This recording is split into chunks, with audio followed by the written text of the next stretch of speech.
ప్రియమైన దేవుని పిల్లలారా, ప్రభువైన యేసుక్రీస్తు నామములో మీకు నా వందనములు. మన జీవితంలో కొన్ని సందర్భాలలో ఇలా అనిపిస్తుంటుంది, నన్నెవరు చూడడం లేదు, నా బాధను ఎవరు అర్థం చేసుకోవడం లేదు, నేను ఒంటరిగా ఉన్నాను అని. అలాంటి సమయంలో ఈరోజు దేవుని వాక్యం మనకు ఒక గొప్ప ఆదరణ ఇస్తుంది. మనలను చూస్తున్న దేవుడు ఉన్నాడు అని. ఈరోజు దేవుని వాగ్దానము ఆదికాండము 16వ అధ్యాయము 13వ వచనము. ఆదికాండము 16వ అధ్యాయం 13వ వచనం వాక్యం ఇలా ఉంది: చూచుచున్న దేవుడవు నీవే అని తనతో మాట్లాడిన యెహోవాకు ఆమె పేరు పెట్టెను అని. ప్రియమైన సహోదరి సహోదరులారా, ఈ వాక్యము హాగరు అనే స్త్రీ జీవితంలో జరిగిన సంఘటన. ఆమె ఒంటరిగా ఉంది, బాధలో ఉంది, ఎవరూ ఆమెను పట్టించుకోలేదు. కానీ దేవుడు ఆమెను చూశాడు. అసలేం జరిగిందో ఇప్పుడు మనం చూద్దాం. హాగరు ఒక ఐగుప్తు దాసి. ఆమె అబ్రాహాముకు అలాగే సారా దగ్గర పనిచేసేది. సారాకు పిల్లలు లేరు. అందుకే ఆమె ఒక నిర్ణయం తీసుకుంది, హాగరు ద్వారా నాకు సంతానం రావాలి అని. కానీ హాగర్ గర్భవతైన తర్వాత ఆమె తన యజమానురాలైన సారాను తక్కువగా చూడడం ప్రారంభించింది. సారాకు కోపం వచ్చింది, హాగరును బాధ పెట్టింది. పరిస్థితి చాలా కష్టంగా మారింది. హాగరు బాధను తట్టుకోలేక అడవిలోకి పారిపోయింది. ఒంటరిగా, నిరాశగా, భయంతో ఉంది. ఆమె స్థితి ఎలా ఉంది అంటే, ఎవరూ లేరు, సహాయం లేదు, భవిష్యత్తు తెలియదు, నా జీవితానికి విలువ ఉందా అని అనిపించే స్థితి. అప్పుడు అక్కడ ఒక నీటి ఊట దగ్గర దేవదూత ఆమెకు ప్రత్యక్షమయ్యాడు. ఆమెను పేరు పెట్టి పిలిచాడు, హాగరు అని. దేవుడు ఆమెను అడిగాడు, నువ్వు ఎక్కడి నుండి వచ్చావు, ఎక్కడికి వెళ్తున్నావని. అంటే దేవునికి మొత్తం తెలుసు, అయినా కూడా ఆమెను అడిగాడు. దేవుడు ఇలా అన్నాడు, నీ యజమానురాలు దగ్గరికి తిరిగి వెళ్ళు అని. మరియు ఒక వాగ్దానం ఇచ్చాడు, నీ సంతానం విస్తారంగా పెరుగుతుంది అని.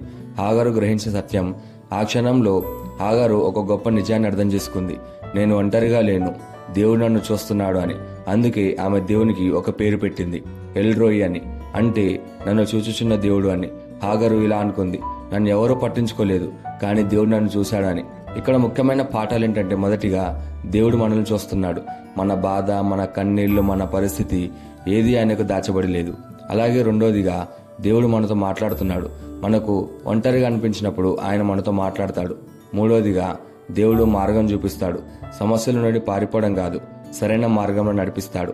నాలుగోదిగా మనం విలువైన వాళ్ళం, ప్రపంచం పట్టించుకోకపోయినా దేవుడు మనల్ని చూస్తున్నాడు. ఈ వాగ్దానాన్ని మన జీవితానికి ఎలా తీసుకోవాలంటే, మొదటిగా ఒంటరిగా అనిపించిన దేవుడిని నమ్మాలి, ఆయన మనతో ఉన్నాడు. రెండోదిగా మన బాధలను దేవుడితో చెప్పాలి, హృదయాన్ని ఆయన ముందు పొయ్యాలి.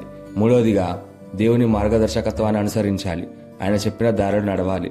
నాలుగోదిగా దేవుని సన్నిధిలో ఉండాలి, ఆయనతో సంబంధం పెంచుకోవాలి. ఇక్కడ మనం నేర్చుకోవాల్సిన పాఠం ఏంటి అంటే, మనం ఒంటరిగా లేము, ఆయన మనల్ని మర్చిపోలేదు, దేవుడు మనల్ని చూస్తున్నాడు అని. ఈ వాగ్దానాన్ని మనం స్వతంత్రించలాగా మనం ప్రార్థన చేద్దాం. మమ్మల్ని మిక్కిలిగా ప్రేమించిన ప్రియా పరలోకపు తండ్రి, నీకే కృతజ్ఞతాస్తుతులు, వందనాలు చెల్లించుకుంటున్నాం ప్రభా. నీ వాగ్దానం ద్వారా మాతో మాట్లాడినందుకు నీకే ధన్యవాదాలు చెల్లించుకుంటున్నాం ప్రభా. ఈరోజు నీ వాక్యం ద్వారా నీ మమ్మల్ని చూస్తున్నామని మాకు గుర్తు చేసినందుకు నీకే కృతజ్ఞతలు చెల్లించుకుంటున్నాం ప్రభా. మా జీవితంలో ఒంటరితనం, బాధ వచ్చినప్పుడు కూడా నీవు మా దగ్గర ఉన్నావని నిన్ను నమ్మే విశ్వాసాన్ని మాకు దయచేయండి తండ్రి. మా కన్నీళ్లు చూచి మా పరిస్థితులను మర్చిపోయే దేవుడవు కాదయ్యా నువ్వు. మా హృదయాన్ని నీ సన్నిధిలో ఉంచి నీ మార్గంలో నడిచేలా మమ్మల్ని నడిపించమని ప్రార్థిస్తూ యేసుక్రీస్తు నామములో అడుగుచున్నాము తండ్రి, ఆమేన్.